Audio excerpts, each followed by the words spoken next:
Yeah. hmm Okay. Leaving Denver. How has this night been for you, if you can sum it up? Um, I think everybody tried to do the best they could. You know, it was very confusing at first. We had to stay out in the fields, and then they got buses. They brought us in, and then it was a long wait before they could do anything. A lot of us had things on the plane, and they couldn't get into the plane because they had to do the investigation.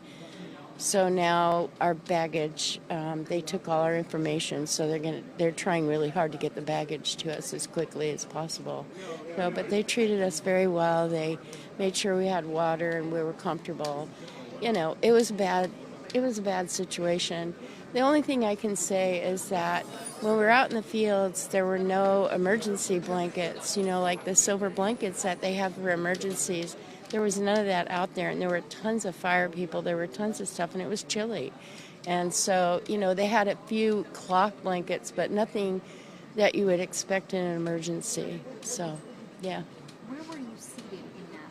I was kind of in the middle, near the back, middle back, and so we had to slide down, the emergency slide. So I did the one in the back, and the people at the front did the one in the front. So it was just really, and then of course when you find out what happened, it was pretty scary, pretty sad.